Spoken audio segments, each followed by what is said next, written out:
बोली आदिनाथ भगवान की, वर्तमान शासन नायक भगवान महावीर स्वामी की, श्रीमद संस्कृति संवर्धक आचार्य देव विद्यासागर जी महाराज की, परम पूज्य महामना मुनिराज परमासागर जी महाराज की, परम पूज्य अरह सागर जी महाराज की, अहिंसामयी जैन धर्म की। नाची नगर के इस भव्य जिनालय में विराजमान आप सभी भक्तजनों एवं सुदूर अवस्थित टीवी के माध्यम से पारस चैनल एवं प्रमाणिक ऐप के माध्यम से अपनी शंकाओं के समाधान प्राप्त कर रहे सभी भव्यजनों, आज हम पुनः जोड़ने जा रहे हैं अपने आराध्य गुरुदेव परम पूज्य परमासागर जी महाराज के श्री चरणों से। वे बेच चरण हैं जो आचार्य भगवान विद्यासागर जी महाराज के परम प्रभाव शिष्य के रूप में जाने जाते हैं, जो जाने जाते हैं गुणायतन प्रणेता, संघ का समाधान प्रवर्तक, भावना प्रवर्तक एवं संप्रेरक समय के रूप में, जिन्हें सुन करके आप हम नहीं अपितु पूरा विश्व अपनी शंकाओं के समाधान प्राप्त करके अपने जीवन को नई दिशा नई राह दे पाता है। आज हम उन्हीं में से हैं। हम भी अपने जीवन को नई राह नई दिशा देने के लिए यहाँ उपस्थित हैं। मैं चाहता हूँ कि हम गुरुदेव से जुड़ें, उनसे प्रश्न प्रस्तुत करें। उसके पूर्व मैं चाहता हूँ गुरुदेव का बड़ा हस्त हम पर आच्छादित हो। अतः मेरे साथ उच्चारें, नमोस्तु महर्षि, महर्षि, नमोस्तु महर्षि। आज बड़े सौभाग्य के क्षण हैं जबकि जब गुरुदेव ने 52 गज क्षेत्र में चातुर्मास किया, बहुत सारा समय दिया, और उस घड़ियों में उन समय में गुरुदेव ने वहाँ जो ज्ञान की गंगा, उत्सव की गंगा या कहें प्रभावना की गंगा बहाई, प्रगटाई, अनुपम थी। उसमें जिन्होंने अपना सहयोग, भरपूर सहयोग दिया, वे सारे के सारे गणमान्य, वे सारे के सारे श्रोमणी वहाँ के 52 गजा के उपस्थित हैं। मैं सबसे निवेदन करूँ अपने स्थान में खड़े हो जाएं और आप लगातार तालियां बजाकर अभिनंदन करें। इनके नाम मैं उच्चार रहा हूँ। एक खड़े स्थान खड़े, श्रीमान अशोक जी दोषी इंदौर, आते जाए क्रम से। श्रीमती क्रम से आइए, क्रम से आप खड़े हो जाए, आप आइए। श्रीमान अशोक जी दोषी, श्रीमती रानी जी दोषी जो अध्यक्ष हैं कंचनबाग दिगंबर जैन समाज की, और अशोक जी दोषी जो संरक्षक गुणायतन के, वे आए गुरुदेव चरणों का अभिनंदन करें, आशीर्वाद प्राप्त करें। और इनका सम्मान करने के लिए आमंत्रित कर रहा हूँ श्रीमान पदम जी छावड़ा, श्रीमान सुभाष जी बिनाकिया साहब को एवं श्रीमती चंद्रिका जी पाटनी को वे आए और इनका सम्मान करके इनके भक्ति भाव को द्विगुणित करें, इनकी श्रद्धा को बढ़ाएं। आइए, आपकी तालियां लगातार बजती रहें। और इसी क्रम में आमंत्रित कर रहा हूँ श्रीमान विनोद जी दोषी को, जो ट्रस्टी गुणायतन हैं, जो भाई हैं अशोक कुमार जी के। वे भी अब खड़े रही ना, आप जल्दी आइए, आइए, सम्मान कीजिए। आपकी तालियां लगातार, तालियां बंद नहीं होना है, देखो मत, हाथों को मिलाते रहो जोर जोर से। और विनोद जी दोषी, इनका सम्मान करेंगे श्रीमान सुभाष जी बिनाकिया साहब, श्रीमान पंकज जी पांड्या साहब, आइए शिक्षता से। श्रीमान जयप्रकाश जी पहाड़िया, एडवोकेट राजप्रकाश जी पहाड़िया साहब, इनकी कृत्य, इन काम का जो थे बड़ी सराहनीय है। इन्होंने ऐसे ऐसे काम किए हैं जिनकी हम पूरी प्रशंसा करते हैं। आमंत्रित कर रहे हैं जयप्रकाश जी पूरमल जी शेट्टी साहब आए और इनका सम्मान करके। आइए श्रीमान पूरमल जी शेट्टी साहब, साथ में आए प्रकाश जी शेट्टी, पूरमल जी शेट्टी, प्रकाश जी शेट्टी आए और सम्मान करें राजप्रकाश जी पहाड़िया साहब का। और हमारे बीच में आज जाने माने वकील जिनका नाम चलता है इंदौर नगर में, 52 गज के केस को सुलझाने में जिन्होंने अपनी अहम भूमिका निभाई, तालियां लगातार ऐसे व्यक्तित्व के लिए आपकी तालियां लगातार बजती रहनी चाहिए। ये हैं श्रीमान वीर कुमार जी जैन। और सम्मान करेंगे प्रकाश चंद जी और पूरमल जी सम्मान कर रहे हैं। साथ में आ रहे हैं पंकज जी पांड्या साहब, हो गया, संजय जी वीर कुमार जी आइए, वीर कुमार जी सम्मान। श्रीमान शिखर जी पाटनी, शिखर नहीं आए। श्रीमान राजन जी राजा, नाम ऐसा है राजन जी राजा, इनका सम्मान करेंगे श्रीमान संजय जी छावड़ा, कैलाश जी बजात्या, आइए सम्मान कीजिए संजय जी छावड़ा साहब और कैलाश संजय जी पाटनी आइए। और जितेंद्र जी गोधा, जिनकी कर्मठता, जिनकी लगनशीलता प्रशंसनीय है, वो भी नहीं है। इन सब ने यहाँ आकर के गुरुदेव चरणों की वंदना की, अभिवंदना की, आशीर्वाद प्राप्त किया। और हम कुछ सम्मान और बाद में करेंगे। और पहले हम प्रश्न के माध्यम से, शंकाओं के माध्यम से आपको गुरुदेव से जोड़ रहे हैं। आइए श्रीमान चेतन जी पाटनी अपने प्रश्न के साथ, और तैयार हैं अनीता जी बाकलीवाल। नहीं आए युगल मुनिराज के चरणों में त्रिबार नमोस्तु नमोस्तु नमोस्तु। महाराज से मेरी जिज्ञासा है कि आत्मा में ऐसा क्या घटित होता है जिसके कारण आयु कर्म का बंद हो जाता है, या फिर आयु कर्म का बंद होता है तो आत्मा में ऐसा क्या परिवर्तन होता है? देखिए, आत्मा के परिणाम सदैव एक से नहीं रहते, बनते बदलते रहते हैं, चढ़ते उतरते रहते हैं।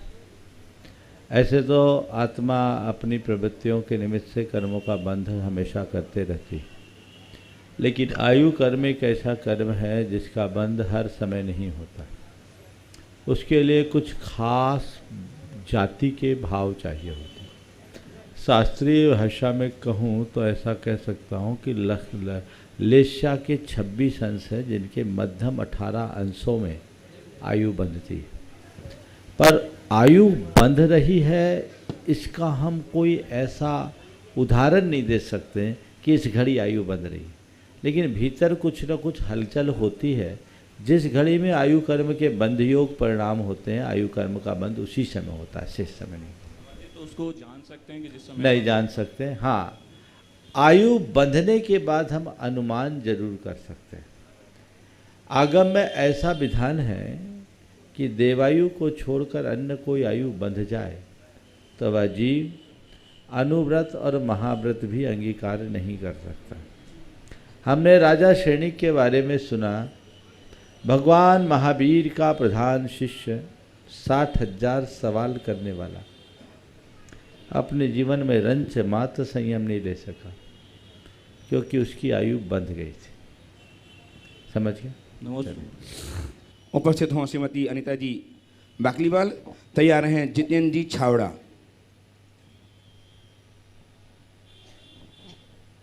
आचार्य भगवान की जय जय जय। दोनों मुनिराज के चरणों में सत सत वंदन, सत सत वंदन, सत सत वंदन। महाराज श्री, जब शांति धारा होती है तब हमको चुपचाप सुननी चाहिए, या फिर हम अपनी मन की बात प्रभु से कर सकते हैं क्या? मन की बात प्रभु से करना उचित है या अनुचित? वहाँ पर यंत्र जी विराजमान होते हैं, उनका हमारे जीवन पर क्या प्रभाव पड़ता है? बहुत अच्छा सवाल किया है। शांति धारा करते समय हमें क्या करना चाहिए? शांति धारा करते समय हमारे मन में एक ही भाव होना चाहिए। खड़े रहे आप कि हे प्रभु, सर्व शांतिर्भवतु, सब में शांति हो, जग में शांति हो, मेरी शांति हो, जगत की शांति हो। स्वाभाविक है, जब हम मन की बात करते हैं तो हमारे मन में भी शांति की कामना तो होती है, लेकिन अपने निकट के किसी की शांति की कामना हो। पर यदि हम उस मंत्र की अनुमोदना पूरे भावों से करते हैं तो हम सारे जगत की शांति में सहायक हो जाते हैं। तो हमें सर्व शांतिर्भवतु, सबके जीवन में शांति हो, सबका मंगल हो, सबका कल्याण हो, ऐसा भाव रखना चाहिए। शांति धारा में जो यंत्र जी स्थापित किए जाते, कल मैंने उसके संदर्भ में बताया था कि लोगों ने बीच का रास्ता निकाल लिया। यंत्रों में बहुत सारी शक्तियाँ होती। मूलतः विनायक यंत्र जो पंच परमेष्ठी का द्योतक है, उसकी स्थापना की जाती है और उनसे बहुत सारी सकारात्मक शक्तियों का प्रस्फोट होता है।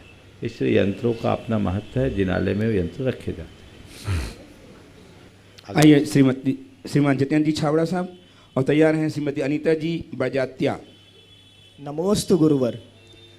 महाराज श्री, बहुत सी जैन कहानियों में ये पढ़ने को आता है कि मुनिराज ने किसी जीव को अगले 2 भाव, 5 भाव, 10 भाव भविष्य की पर्यायों के बारे में बता दिया जाता है और उस जीव के भावों में बहुत असाधारण परिवर्तन आता है। समूह शरण में भी किसी जीव को 3 भाव, अगले 3 भाव देखने की मिल सकती है। तो महाराज श्री, मेरा प्रश्न ये है कि आयु कर्म जब बनता है तो सिर्फ अगले भाव के लिए बनता है, तो फिर जो निश्चित नहीं है वो कैसे दिख जाता है? और अगर ये निश्चित है तो भाव से भाव मिला या भाव से भाव बना? कृपया मार्गदर्शन दे। जब हम ऐसी कहानियों को पढ़ते हैं और ये बताया जाता है कि इस भाव के बाद ये होगा, इस भाव के बाद ये होगा, इस भाव के बाद ये होगा। तो हमें लगता है सब कुछ पूर्व निर्धारित है, और जब सब कुछ पहले से निर्धारित है ही तो हमारा पुरुषार्थ क्या? फिर जो होना होगा सो होगा, और जो होना होगा वही होगा। ये धारणा तत्व विचार की दृष्टि से सही नहीं। ज्ञान की विशदता से, ज्ञान की विशेषता से ज्ञानी जन हमारे भविष्य की संभावनाओं को प्रकट कर सकते हैं, और उनके ज्ञान में इतनी क्षमता होती है कि हमारी भावी अनेक पर्यायों को वो अपने ज्ञान का विषय बना भी लेते हैं। लेकिन वो हमें कुछ ही बताते हैं, बहुत कुछ ऐसा होता है जो अनकहा होता है। तो इन स्थूल पर्यायों को देखकर हमें ये भ्रम नहीं रखना चाहिए कि सब कुछ सुनिश्चित है, बहुत कुछ अनिश्चित भी होता है। एक उदाहरण देता हूँ। सम्राट श्रेणी 7वें नरक की आयु का बंध किया था। नरक तो उसको जाना था, पर गया कहाँ? कितनी आयु बांधी थी पहले? अब कितनी आयु है? 84,000 वर्ष। कहाँ सागर समुद्र और कहाँ चुल्लू भर पानी। बदलाव आया ना। तो कोई अगर आपको भविष्यवक्ता कह भी दे कि ये सब सुनिश्चित है तो विचलित मत होना। समझ गए? जितना हो उसको बदला जा सकता है। फिर दूसरी बात, आज हमारे पास ऐसा कोई भविष्यवक्ता नहीं है जो हमारा भविष्य हमें बता दे। है क्या कोई? तो हम फिर किसके भरोसे रहें?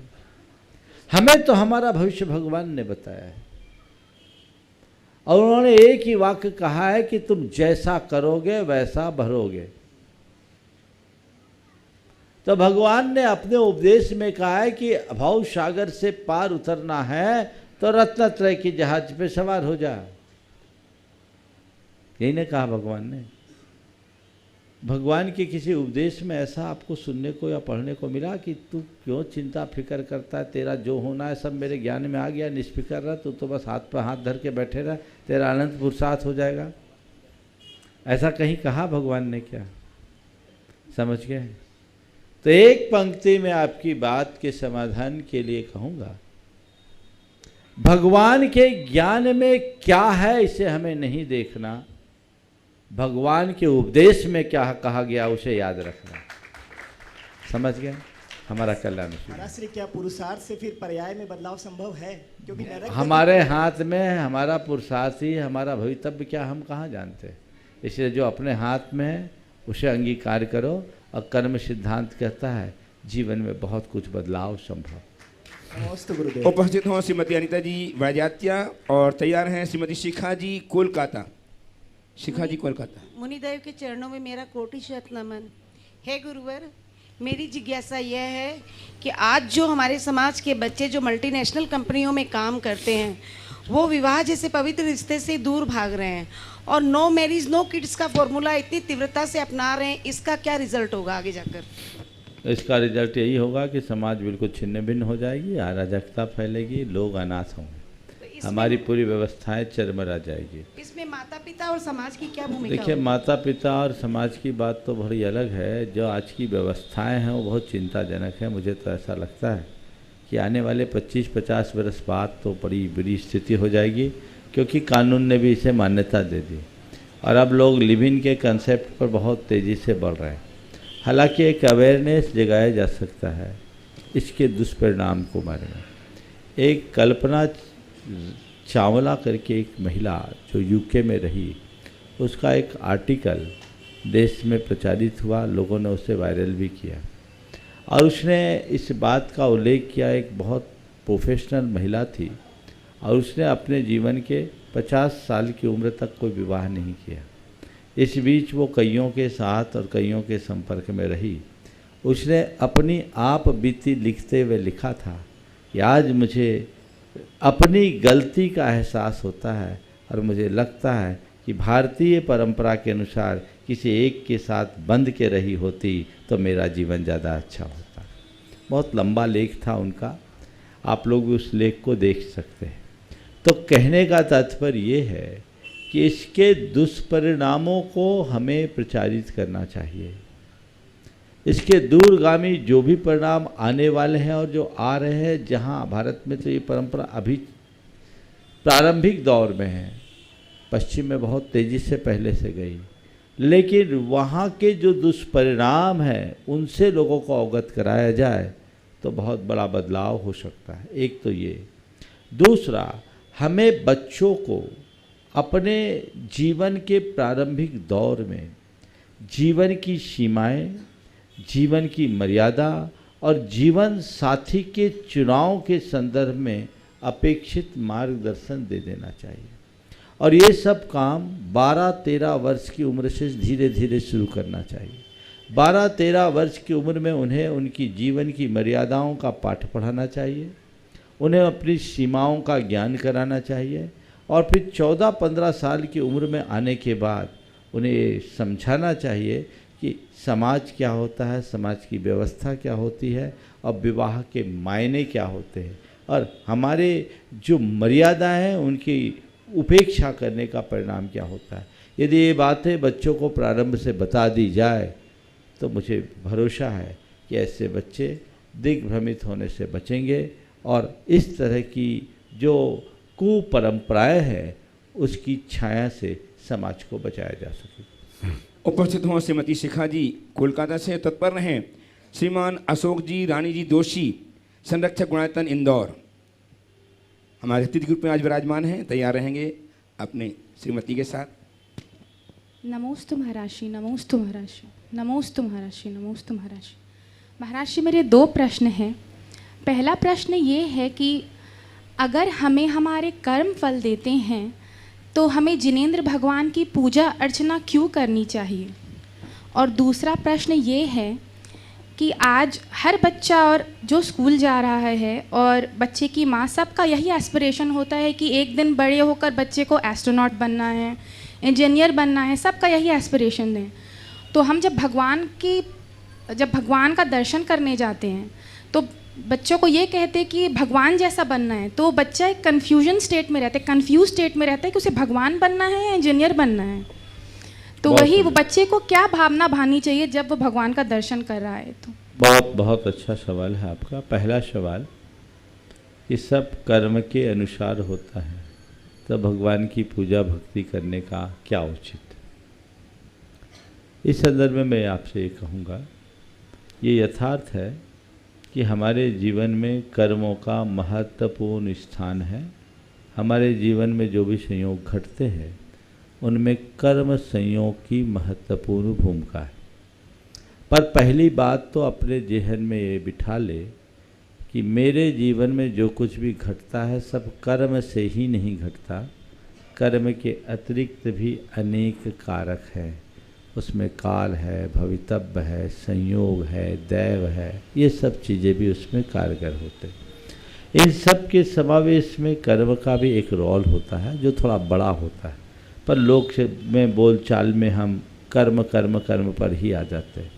तो पहले इस अवधारणा को बदलना चाहिए। दूसरा सवाल जो बात है कि भगवान की पूजा भक्ति से क्या होता है। भगवान की पूजा भक्ति से हमारे भावों में विशुद्धि बढ़ती है, हमारे मन की जो विशुद्धि बढ़ती है उस विशुद्धि के प्रभाव से हमारे अंदर के रसायन परिवर्तित हो जाते हैं। अंदर के रसायन परिवर्तित होते हैं तो कर्मों के रसायन बदल जाते हैं। कर्मों के रसायन में बदल जाने से समीकरण बदलता है, तो जो कर्म हमारी आत्मा से चिपटे वो झड़ जाते हैं, तो कर्म की निर्जरा हो जाती। भगवान हमारे कर्म को नहीं काटते, पर भगवान की भक्ति जन विशुद्धि हमारे कर्मों को काट डालती है, तो निमित्त बनता है। आप अनुभव करें, जब हम भगवान का नामस्मरण करते हैं, भगवान की भक्ति करते हैं, भगवान की पूजा आराधना करते हैं, उस समय जो भाव शुद्धि होती है, निर्मलता आती, जो अहोभाव विकसित होता है, वो पुण्य वृद्धि का निमित्त होता है, और उससे हम अपने पुरातन कर्मों को काटते हैं। इसलिए भगवान की भक्ति हम करते हैं और हमारे अप्रत्यक्ष रूप से कर्म कट जाते हैं। दूसरा सवाल, हम बच्चों को भगवान के सामने जाते समय क्या कहे। हर माँ बाप बच्चों को और कुछ बनाना चाहता है। आपने शब्द जोड़ा, मुझे सुन के आश्चर्य भी हुआ और अच्छा भी लगा कि हम बच्चों को कहते हैं हमें भगवान जैसा बनना है। कोई बिरली माँ, कोई बिरले पिता ही अपने बच्चों को भगवान जैसा बनाना चाहते हैं। हकीकत तो ये है कि आज हर माँ बाप अपने बच्चों को और कुछ बनाना चाहते हैं, पर एक नेक इंसान बनाने वाले लोग भी बहुत कम हैं। हम ऐसा क्यों नहीं कर पाते? उसके पीछे की मूल वजह यह है कि हर संसारी प्राणी के चित्त पे मोह का प्रभाव बहुत प्रगाढ़ता से जमा हुआ है, और उस मोह के प्रभाव के कारण हम वैसी ही भाषा बोलते हैं और हम वही चाहते हैं। कोई माँ बाप भगवान को अच्छा मानते, मुनि को अच्छा मानते, पर कोई माँ बाप ये नहीं चाहते कि मेरा बेटा मुनि बन जाए। सब चाहते हैं कि भगत सिंह तो पैदा हो पर पड़ोसी के घर में। हमारे यहाँ नहीं। ये मोह का प्रभाव। इस मोह को जब हम जीते तब बच्चों के सामने वो आदर्श उपस्थित किया जा सकता है। और वे तत्वज्ञानी लोग जैसे कुंदकुंद आचार्य की माँ थी, जिन्होंने लोरी में ही कुंद को ये कहा, पेट से ही सिखाया कि शुद्धोसी बुद्धोसी निरंजनोसी संसार माया विनर्गतोसी, तो शुद्ध बुद्ध चैतन्य आत्मा है। तुझे भगवान जैसा बनना नहीं, तो खुद में भगवान है पर भटका हुआ है, संभल। ऐसा जिसे तत्व ज्ञान होता है, जिसकी बुद्धि मोह मुक्त होती है, वही मोह मुक्त प्रेरणा देती है, और वह अपने बच्चों को उस आदर्श पर बढ़ने के लिए कह सकते हैं। मैं आप सबसे ये कहूँगा कि हो सकता है इसको कहने में आपको थोड़ी कठिनाई हो, पर इतना बच्चों को कहो, भगवान हमारे सर्वशक्तिमान हैं, भगवान हमारे आदर्श हैं। बच्चे, हमें भगवान जैसा भले नहीं बनना है, पर भगवान का सही अनुयायी बनना है। भगवान ने जो हमें मार्ग बताया है, हमें उस पर चलने वाला बनना है, तो भी हम अपना बहुत बड़ा कल्याण कर सकते हैं। आइए गुणायतन के संरक्षक श्रीमान अशोक जी रानी जी जोशी, जो अध्यक्ष हैं केंद्रीय देवगन संवाद इंदौर की, साथ में मंजुला जी विनायक अध्यक्ष दिगंबर जगत मंच रांची, अपने भाई श्रीमान किरण अशोक, क्या नाम इनका, विनोद जी जोशी के साथ तैयार रहेंगे एडवोकेट श्रीमान वीर कुमार जी जैन, राजकुमार राजप्रकाश पहाड़िया के साथ, और अपने राजा जी धामनौद जितेंद्र जी सबके साथ खड़े होकर प्रश्न करेंगे। श्रीमान नमस्ते महाराज श्री, महाराज श्री द्वारा के चरणों में सशस्त्र वंदन। महाराज श्री, क्वेश्चन के पहले एक निवेदन है कि हम लोग बावनगजा क्षेत्र से आए हैं, और बावनगजा चूँकि आपका चतुर्मास भी हुआ है और आपकी काफ़ी वहाँ पर प्रवास हुआ है, लेकिन अब जब बावनगजा हम जाते हैं तो वहाँ पर एक वीरान सा लगता है। आपके द्वारा सिद्ध चक्र मंडल विधान वहाँ पर 2 बार हो चुका है, उसके मंत्रों की गूंज जब नीचे जाते हैं तो सुनाई देती पड़ती है। भगवान आदिनाथ के स्वामी के जब चरणों में जाते हैं तो आपके द्वारा बोली गई शांति धारा या शांति मंत्रों की गूंज आज भी बराबर वहाँ पर सुनाई देती है। बराबर ध्यान से सुने तो पूरा क्षेत्र और वहाँ का कण कण ये चाहता है कि आप गुणायतन का पंचकल्याण करें आराम से, 23 में 24 में जब भी करें। उसके बाद यहाँ से जब भी आपका विहार हो सीधे बावनगजा क्षेत्र की ओर हो। उसके सारे गवाह यहाँ पर मौजूद हैं। बावनगजा में सब चेहरे यहाँ पर मेरे देखे हुए हैं, सब लोग आए हुए हैं और काफ़ी आराम से सब समय तक रहे हैं। तो मैं पूरे रांची नहीं, पूरे झारखंड जैन समाज से ये निवेदन करता हूँ, जब भी महाराज श्री का बावनगजा की ओर विहार हो, महाराज श्री के साथ सब लोग चले। बावनगजा की कमेटी आप सबका स्वागत करने को आतुर है और हमारा प्रतीक्षा आपकी बहुत ज़्यादा है वहाँ पर। महाराज श्री, प्रश्न एक मेरा छोटा सा है कि कर्म की अभी बात हो रही है, तो कर्म की अभी बात हो रही काफ़ी कुछ, तो कर्म के पास न कागज़ है न किताब है, लेकिन सारे जग का हिसाब है। 4 चीज़ें कभी नहीं भरती, मनुष्य का मन, तृष्णा, समुद्र और शमशान। लेकिन अगर हम 4 दिन कहीं बाहर रहते हैं तो बहुत जल्दी लोग हमको भूल जाते हैं। इवन 10-12 दिन में तो घर के परिवार वाले लोग भी किसी काम से भूल जाते हैं कि कौन था। उसके बाद भी इसमें फिर भी हमको इतना वहम है। कल आपने वहम की भी कोई बात की थी, शायद आपने कहा था कि मैं साधु हूँ या उसका वहम है मुझे, इस तरह कोई बात होती है। लेकिन ये अहम और वहम, आदमी की जितनी अहमियत है उसकी उतनी ही ज़रूरत है, ऐसा कहा जाता है। तो इस अहम और वहम के जाल से हम कैसे बाहर निकलें। दूसरा क्वेश्चन हमारा श्री एक और, क्योंकि आपने 2 क्वेश्चन 3 क्वेश्चन का भी बोला है, तो एक मेरा क्वेश्चन देखिए छोटा सा बिल्कुल, कि महाराज श्री की ये जो प्रवचन आप देते हैं, एक ये जो शंका समाधान है, ये भी एक मिनी कतरन है।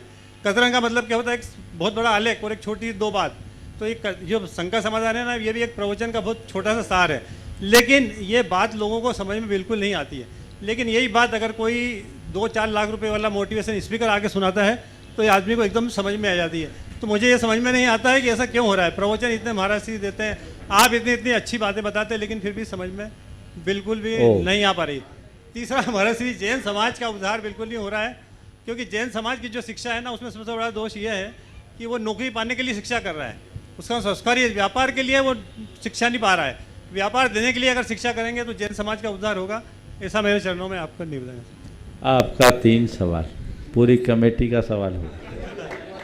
हाँ, लेकिन पहला सवाल, अहम और बहम के माया जाल से 52 गया। हाँ, 52 गजा बस 52 गजा में अनुगूंज है, अभी थोड़ी थोड़ी दूसरी बातें गूंजने लगी, उसको पहले शांत कर लो तो 52 गजा की गूंज अपने आप फैलेगी, और मुझे उम्मीद है बहुत जल्दी वैसा होगा। आपने जो सवाल किया अहम और वहम का, तो मैं यही कहूँगा, अहम और वहम तभी तक मन में पलता है जब तक हमें अपने भीतर बैठे अरहम का पता नहीं चलता। पुनः दोहरा रहा हूँ, अहम और वहम तभी तक मन में पलता है जब तक हमें अपने भीतर बैठे अरहम का पता नहीं चलता। जिस दिन हमें पता लगेगा अहम ब्रह्मस्मि, मैं अरहम स्वरूप हूँ, तो ये न अहम होगा न बहम होगा। दरअसल ये सब हमारे अज्ञान के परिणाम हैं, और जब तक ऐसा होगा तब तक ये सब चलता ही रहेगा। आपका दूसरा सवाल, मोटिवेशन स्पीकर, पैसा लगता है उसका प्रभाव पड़ता है, वो उस व्यक्ति का प्रभाव नहीं है, वो पैसों का प्रभाव।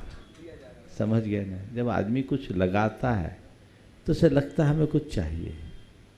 पर मेरा ऐसा अनुभव है कि ठीक है, एक वर्ग है जो इस तरह के कार्यक्रमों से प्रभावित होता है, लेकिन आज भी दुनिया में ऐसे हजारों नहीं लाखों लोग हैं जो इस तरह के कार्यक्रमों में सहभागिता देकर अपने जीवन में आमूल-चूल परिवर्तन करते हैं।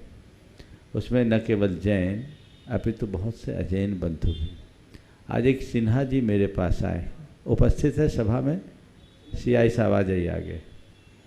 ये सीआई के पोस्ट पे अभी अभी रिटायर हुए, और ये उन्होंने मुझसे आके बोला, महाराज मैं कई वर्षों से आपको सुन रहा हूँ, आपका कोई कार्यक्रम नहीं छोड़ता, और मेरे जीवन में बहुत बड़ा बदलाव है।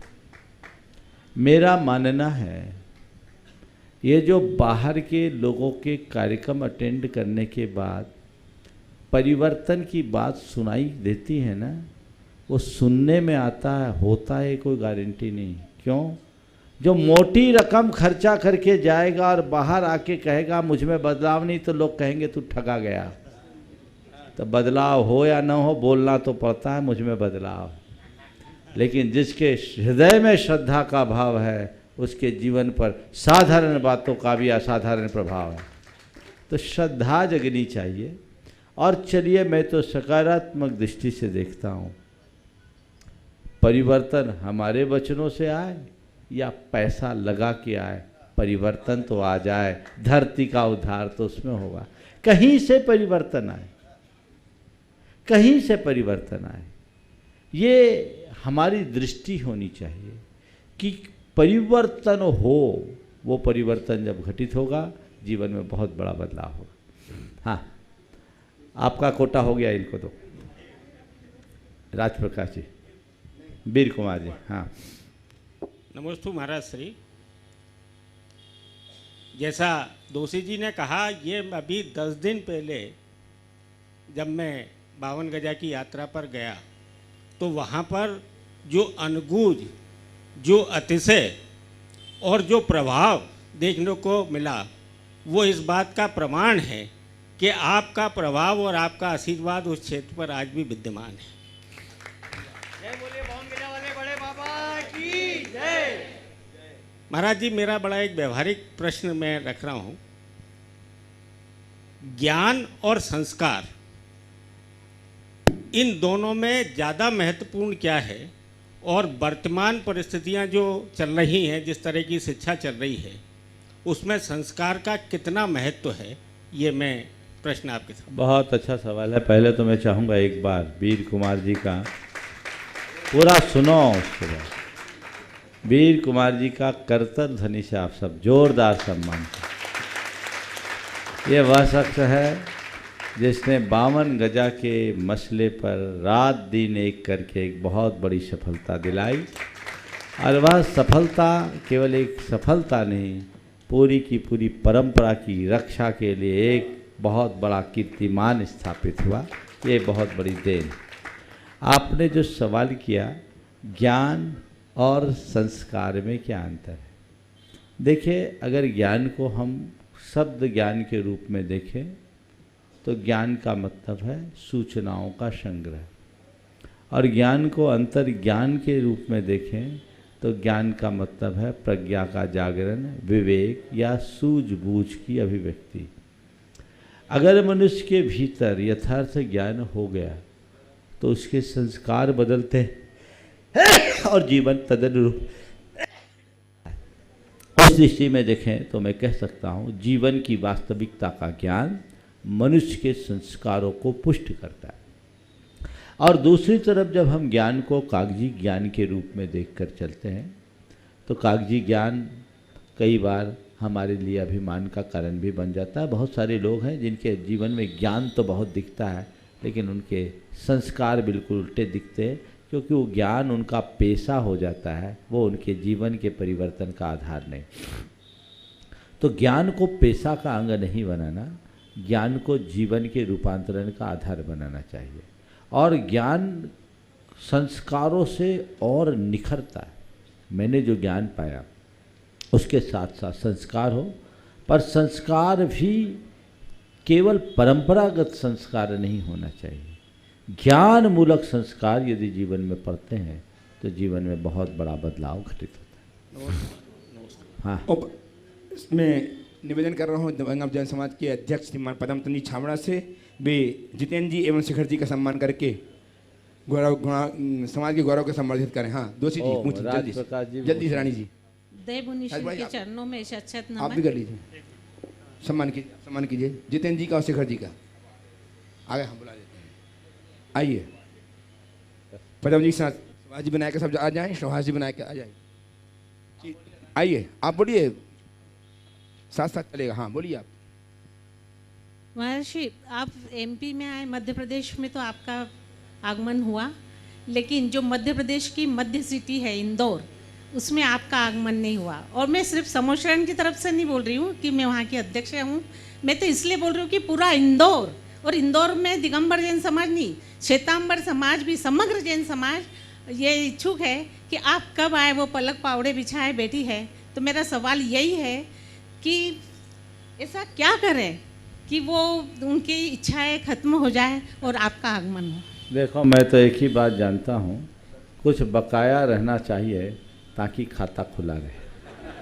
अगर अभी सब पूरा हो जाता तो चैप्टर वहीं क्लोज हो जाता। शायद कुछ और अच्छा होना है, इसलिए ऐसा रुका हुआ। भावना भाई बहुत बहुत नमस्ते। हाँ, उपस्थित हो श्रीमान घेवरचंद जी नाहटा। राजप्रकाश जी। अच्छा, राजप्रकाश जी अपना प्रश्न कर रहे हैं नमस्ते। और तैयार रहेंगे घेवरचंद जी नाहटा, श्वेतांबर जैन समाज से, रांची से ही। नमस्ते गुरुदेव। आज एक प्रश्न अभी आया था कि आप क्या हैं। मैं आप क्या हैं ये तो हमारे समझने की बातें हैं, हम अनुभव करने की बातें हैं, पर मैं उसके साथ ये आज महसूस कर रहा हूँ कि आपके सामने आने पर हम क्या हो जाते हैं। गुरुदेव, मैं कई बार आपके पास आया, कई बार आपके साथ लगातार काम किया, और कई बार हम लोग बहुत सी चिंताओं में आते हैं, कई बार बड़े हम गुस्से में भी आते हैं, कुछ बड़ी परिस्थितियों में भी आते हैं काम के बीच और बहुत सी चीज़ों में, और सोचते हैं कि गुरु के सामने आज बात करेंगे और अपनी बात को रखेंगे।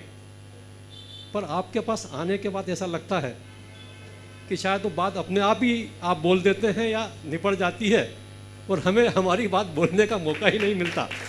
गुरुदेव, कई बार हमारी इच्छा होती है कि हम इसी बहाने गुरु से बात करेंगे, दिल की बात निकलेगी, पर दिल की बात आप कह देते हैं और हम लोग संतुष्ट होकर चल जाते हैं। तो आप क्या हैं ये तो सब जगत जानता है, पर आपके आने के पास भक्त क्या हो जाता है कहाँ से कहाँ पहुँच जाता है गुरुदेव। इस पर आप हम ये क्या हमारी श्रद्धा आस्था और विश्वास का परिणाम है कि वास्तव में हमें कोई परिवर्तन आता है आपको देखते ही, आपको सुनते ही। आपने एक बात लिखी थी गुरुदेव पुस्तक में, बहुत ही सिंपल शब्दों में लिखी, महावीर को मानते हो तो महावीर की सुनो। आपकी पुस्तक में मैंने पढ़ा, प्रमाण सागर जी के मानते हो तो प्रमाण सागर जी सुनो। वहाँ भी आपका मतलब मेरा समझ शेल का होगा कि महावीर सुनो, नहीं केवल कान से मत सुनो, महावीर को मानो। तो मैं भी उसी बात कहूँगा, प्रमाण सागर जी को मानते हैं तो प्रमाण सागर जी की सुनो, उनकी माने। उसी भावना के साथ हम आपके पास आते हैं, पर ऑटोमेटिक ये प्रभाव आ जाता है। ये किस चीज़, हमारा अच्छे कर्मों का योग है या किसी और बात का योग है, इसका स्पष्ट कर दूँ। मुझे नहीं मालूम आप लोगों में क्या बदलाव आता है। अगर आता है तो खुशी की बात है और आना भी चाहिए। पर मैं तो एक ही बात सुना हूँ, देखा भी हूँ, अनुभव भी किया हूँ कि कमल पर सूरज की किरणें जैसे ही पड़ती है कमल खिल जाता है। सूरज की किरणें जो ही कमल पर पड़ेगी कमल खिलेगा। तो यदि किरण सूरज की है और सामने वाला कमल है तो ऐसा होना ही चाहिए और कुछ नहीं। नमस्ते महाराज जी, एक महाराज जी किरण का एक प्रश्न है। सुख आत्मा का धर्म है और धर्म का कभी विनाश नहीं होता, तो फिर इस संसारी आत्मा में दुख क्यों होता है? इसलिए दुख होता है कि वो अधर्म की तरफ चला जाता है, धर्म को भूल जाता है। उसके पूर्व हमारे बीच में आज जिन्होंने गुरुदेव की परिकल्पना पूर्ण करने के लिए अपने कदम मिलाए हैं, अपने कदम बढ़ाए हैं, वे कदम हैं दिगंबर जैन समाज रांची के अध्यक्ष श्रीमान पदम कुमार जी छावड़ा के। इन्होंने आज गुणायतन से ट्रस्टी के रूप में अपने आप को संबद्ध करके श्रमण अच्छा जुड़े हैं। क्या हो सकते हैं, कहाँ तक पहुँच सकते हैं, ये सब गुप्त है। ये जुड़े हैं गुणायतन से। आज तालियां आपकी अविरल बत्ती देनी चाहिए। ऐसा व्यक्तित्व जिन्होंने अपने आप को गुणायतन से जोड़कर अपने जीवन को धन्य किया है, संस्थापित किया है। सवाल के बाद गुरुदेव के चरणों में सत सत नमन। महाराज श्री, मेरा प्रश्न यह है कि आज जैन समाज करोड़ों की संख्या से 40-45 लाख में आ गया है और हर साल घटते ही जा रही है। क्या जैन धर्म समाप्ति की ओर आगे बढ़ रहा है? नंबर 2, जैन समाज सीमित रहते हुए भी हर क्षेत्र में आगे है, लेकिन जब भी धर्म पर, मंदिरों पर, समाज पर या खुद पर कोई संकट आता है तो हम कायर और कमज़ोर क्यों हो जाते हैं? देखिए, बात सही है, जैन समाज दिनों दिन घट रही है। और आपने जो कहा है, क्या जैन समाज समाप्ति की ओर बढ़ रही है? मैं ऐसा शब्द तो नहीं कहूँगा कि जैन समाज समाप्ति की ओर बढ़ रही है, पर मैं ये ज़रूर कहूँगा कि जैन समाज के सीमित होने के लक्षण दिनों दिन बढ़ रहे हैं और हमें इस पर बहुत जागरूक होना चाहिए और हर स्तर पर प्रयास करना चाहिए जिससे जैन समाज की वृद्धि हो। क्योंकि जब तक धर्मी है तभी तक धर्म है, न धर्मो धार्मिकैर बिना। जब जैन ही नहीं रहेंगे तो जैन धर्म कहाँ होगा। हर जैन को इसे अपने स्तर पर सोचना चाहिए और जैनत्व की वृद्धि के लिए जो भी संभव उपाय है वो किए जाने चाहिए। आपका दूसरा सवाल कि हर क्षेत्र में आगे होने के बाद भी मौके पर सब पिछड़ क्यों जाते हैं? इसलिए कि जैन लोग ज़्यादा बुद्धिजीवी हो गए हैं और बुद्धिजीवियों को इकट्ठा करना खुले तराजू में मेंढकों को तौलने जैसा होता है, तो बड़ी मुश्किल होती है कि कई बार ये जो हमारा बुद्धिवाद है वो हमें उलझा देता है। लेकिन कई बार दूसरा उदाहरण भी प्रस्तुत हुआ है, जब संलेखना संथारा के ऊपर एक आपत्ति समाज के बीच आई, एक आवाज़ में पूरी समाज ने जैसे एकता और एकजुटता का परिचय दिया। पूरे भारत में 1 करोड़ लोगों ने प्रदर्शन किया और समाज में एक सकारात्मक वातावरण बना। सर्वोच्च न्यायालय के फैसले ने बाद में हम लोगों को बहुत बड़ी राहत दी। तो इस बात का प्रमाण भी है कि यदि ठीक रीति से समाज को कोई मार्गदर्शन दे तो आज भी समाज एकजुट होने को तैयार है, बशर्ते लोग निश्चल भाव से समाज को आगे बढ़ाने का मन रखे, अपनी राजनीति भुनाने का प्रयत्न न करें। गुरुदेव का इस विषय पर कुछ ज़्यादा होना चाहिए कि हम इतने कायर और कमज़ोर नहीं बने। अभी इतना हर ही जगह ठीक हम है, लड़ करके अभी इतना ही समय ठीक है। अभाव है। आगे चलिए। हाँ बोलो। तो मैं सम्मान करने के लिए आमंत्रित कर रहा हूँ इस परिवार का जिन्होंने अपने कदम मिलाए हैं गुणायतन से, अपने आप को जोड़ा है गुणायतन से। ऐसे परिवार श्रीमान पदम कुमार जी, शकुंतला ना, शकुंतला जी छावड़ा, श्रीमान प्रवीण जी, स्मिता जी, सिद्ध जी, रचित जी, छावड़ा परिवार रांची। तालियां बजाकर अभिनंदन कीजिएगा। और ये अभिनंदन करें, हम अभिनंदन करने के लिए आमंत्रित कर रहे हैं गुणायतन के श्रोमणी संरक्षक श्रीमान बिमल जी, सरिता जी शोगानी एवं श्रीमती रेखा जी, पदम जी पांड्या, श्रोमणी संरक्षक गुणायतन। साथ में आएंगी श्रीमती चंद्रकला जी पाटनी, ट्रस्टी गुणायतन रांची। ये सब आए और इनका आपकी तालियां लगातार बजती रहें। इन बहुत बड़ा काम किया है इन्होंने अपने आप को गुणायतन से जोड़ करके। हम भूरी भूरी प्रशंसा करते हैं, बारंबार प्रशंसा करते हैं, अभिनंदन करते हैं गुणायतन की ओर से। इनके उत्साह को निरंतर वृद्धिंगत होता रहे, इस भाव के साथ सम्मान कर रहे हैं गुणायतन के श्रोमणी संरक्षक श्रीमान बिमल जी, सरिता जी शोगानी, ट्रस्टी श्रोमणी संरक्षक गुणायतन, श्रीमती रेखा जी, पदम जी पांड्या, श्रोमणी संरक्षक गुणायतन और चंद्रकला जी पाटनी। तालियां बजाते रहिए आप। और तैयार रहेंगे सिन्हा जी, सेवानिवृत्त सीआई, अपने प्रश्न के साथ उपस्थित होंगे। दुपट्टे उठाइए, दुपट्टे उठाइए, दुपट्टे सबको दुपट्टा उठाए दीजिए, सबको उठाएं, माला दुपट्टा दीजिए। हाँ आप बोलिए, प्रश्न कीजिए आप। सिन्हा जी प्रश्न कीजिए, यहाँ दे दो, सबको पहनाओ।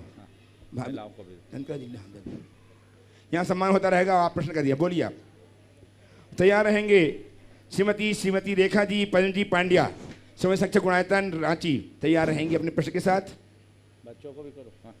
बच्चों को सम्मान कीजिए सबको। आप बोलिए जी। मुनिश्री के चरणों में सत सत नमन। मैं मुनिश्री से एक छोटा सा अनुरोध ये जानना चाहता हूँ कि गुरु की महिमा संसार में सर्वोपरि है, तो गुरु की स्मृति हमारे मानस पटल पर बनी रहे सदैव, इसके लिए हमें क्या करना चाहिए? देखिए, बहुत अच्छा सवाल किया है शेखर चंद जी ने। पहले तो मैं पदम जी से बोलता हूँ, ये अभी जुड़े हैं, जुड़ना तो बहुत दिन से था इनको, और बार बार मेरे पास आके कहते थे कि मुझे ट्रस्टी बनना है। मैं इनको कहता था तुम्हें ट्रस्टी में बनाऊंगा ही नहीं, और आज भी ये ट्रस्टी बने नहीं हैं, ये जुड़े हैं, और इनका जुड़ जाना भी अपने आप में बहुत मायना रखता है। चलिए, जब से हमारे यहाँ आना हुआ उसी दिन से इनका मन था, आज ये शुभ संयोग हुआ है। अब पदम भाई से मैं कहूँगा, जुड़ तो गए हो, अब जुटना भी है, और जुट जाओ ताकि एक पर एक 11 बनते जाए। अब मैं शेखर जी सिन्हा के सवाल पर आता हूँ कि गुरु इस लोक में सर्वोत्तम है, और गुरु के प्रति अपनी श्रद्धा कैसे बनाए रखें, यही पूछा ना? सदैव कैसी बने रहे। देखिए, गुरु को एक व्यक्ति की तरह देखने की जगह गुरु को परमात्मा के प्रतिनिधि के रूप में देखना शुरू कर दो। आपकी श्रद्धा दिनों दिन बढ़ेगी, घटेगी नहीं। जो गुरु को एक व्यक्ति की भांति देखते हैं, उनका समय काल परिस्थिति के अनुरूप श्रद्धान डगमगाता है। लेकिन जिनको ये दिखता है कि नहीं, गुरु गुरु नहीं, ये ईश्वर के प्रतिनिधि हैं, ब्रह्मा विष्णु महेश से भी इनका ऊंचा स्थान है। मैं सौभाग्यशाली लोगों में हूँ जिन्हें गुरु का वरद हस्त प्राप्त हुआ है, तो उस व्यक्ति की श्रद्धा कभी नहीं डगमगाती, बढ़ते। नमस्ते नमस्ते। उपस्थित हो श्रीमती रेखा जी, पदम जी पांड्या, श्रोमणी संरक्षक गुणायतन रांची से। तैयार हैं श्रीमती सरिता जी, गुरुदेव के विमल जी शोगानी, श्रोमणी संरक्षक गुणायतन रांची। इंद्रिय निग्रह का मूल मंत्र अपने आवेशों को, मतलब अपने को आवेशों से बचाना है। तो जब हमें अपनी इंद्रियों को संयत करना है, तो क्या हमें अपने मनोवेगों पर सदैव दृष्टि रखना आवश्यक है? बहुत अच्छा सवाल आपने किया। इंद्रियों को संयत करने के लिए मनोवेगों को संयत करना जरूरी है, बिल्कुल। एक बार गुरुदेव से, अमरकंटक में गुरुदेव थे, 1994 की बात है, मैं उन दिनों गुरु चरणों में ही था। रामकृष्ण परमहंस मिशन के 40 सन्यासीगण गुरु चरणों में आए थे। बहुत अच्छी तत्व चर्चा चल रही। चर्चा में उन्होंने पूछा कि गुरुदेव, इंद्रिय जय का उपाय क्या है? गुरुदेव ने कहा बहुत सरल है। बोला क्या? बोले कुछ नहीं, इंद्री का काम इंद्री से करो। सबने कहा गुरुदेव इंद्री का काम तो इंद्री से करते। बोले नहीं, आप इंद्री का काम इंद्री से नहीं करते। आँख का काम है देखना, देखो कोई दिक्कत नहीं। कान का काम सुनना है, सुनो। जीभ का काम चखना है, चखो। नाक का काम गंध लेना है, लो। स्पर्श इंद्री का काम स्पर्श करना है, स्पर्श करो। उसमें क्या दिक्कत है? उसमें गड़बड़ होता है। क्या गड़बड़ होता है? बोले मन जुड़ जाता है, और जब मन जुड़ता है तो इष्टानिष्ट संकल्प विकल्प होते हैं जो हमारे लिए बेचैन करता है, परेशान करता है। तो गुरुदेव ने कहा इंद्री का काम केवल इंद्री से करो, मन से मत करो। मन ना जुड़ने दो। लोगों को समझ में आ गया। आपने बहुत अच्छी बात कही। इंद्री के संवेगों को नियंत्रित करने के लिए मन के वेग को नियंत्रित करना बहुत जरूरी है, और मन के आवेग को नियंत्रित करने के लिए अंतर में विवेक जगाना परमावश्यक है। उपस्थित हों श्रीमती सरिता जी, विमल जी शोगानी, स्वामी संरक्षक गुणायतन, और तैयार हैं श्रीमती साधना जी बजात्या, एकता जी बजात्या के साथ। नमोस्तु महाराज श्री। महाराज श्री, क्या स्वार्थी होना अच्छा है? क्या संबंध का आधार स्वार्थ है या प्रेम? स्वार्थी होना अच्छा है, संबंध का आधार स्वार्थ है या प्रेम? कौन स्वार्थी को अच्छा मानता? लेकिन हम देखते हैं संबंधों में लोगों को जब तक उनकी स्वार्थ की पूर्ति होते रहती है प्रेम दिखता है, और जब स्वार्थ टकराने लगता है तो स्वार्थ नज़र आ जाता है। तो लोगों को चाहिए कि वो अपने संबंधों का भी परीक्षण करें। हम जिस प्रेम पूर्ण संबंध की बात करते हैं, अपने अंतर में झांक कर देखें कि मेरे भीतर वह प्रेम है या नहीं।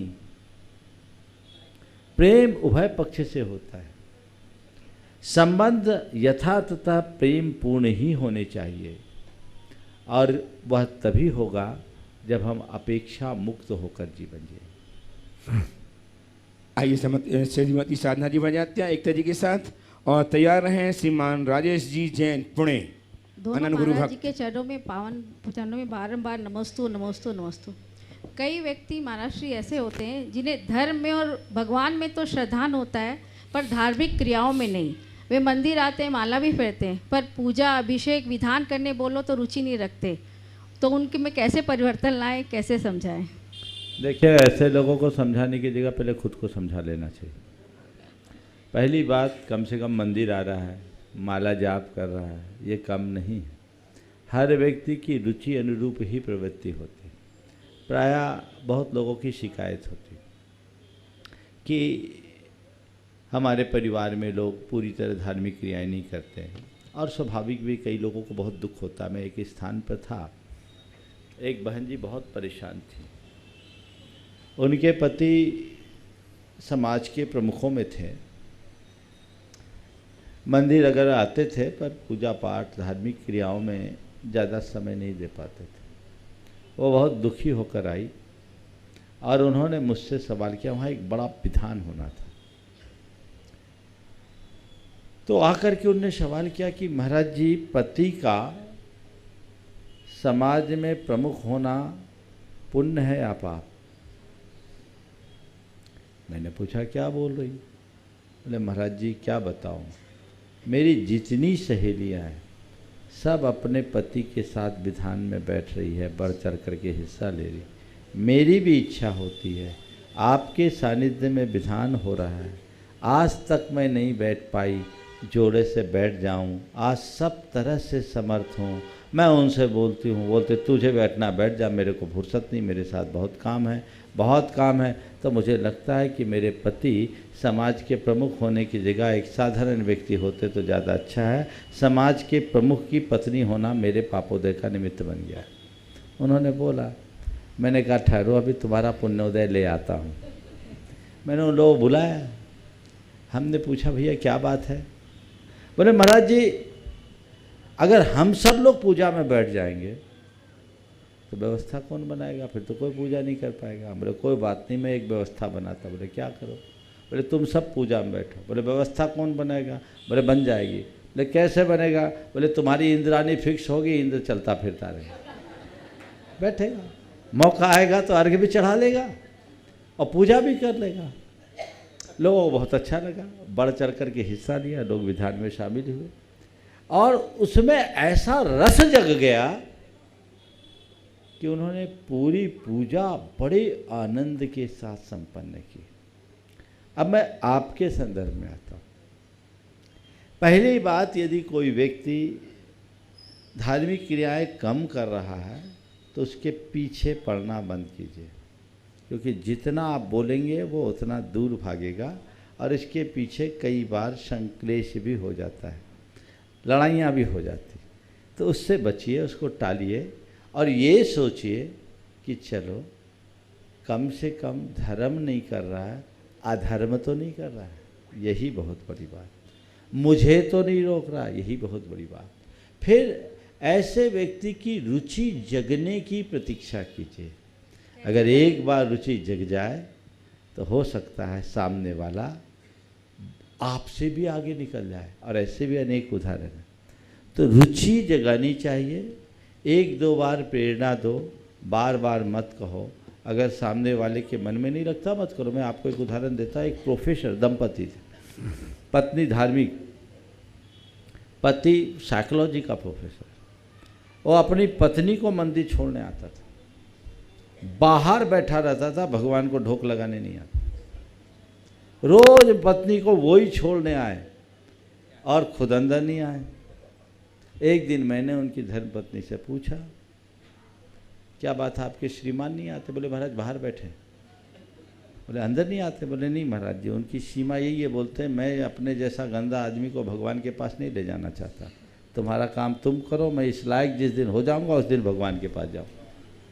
हम बोले आप कुछ बोलती नहीं? बोले क्या बोलना महाराज जी, कम से कम इतना तो वो करते हैं कि हमें मंदिर तक छोड़ने आ जाते हैं। मैं मानती हूँ उनके हृदय में भगवान के प्रति आस्था है, समझदारी की भाषा का आप परिणाम देखिए। मैं मानती हूँ कि उनके हृदय में भगवान के प्रति आस्था है, अन्यथा मुझे भी क्यों लाते?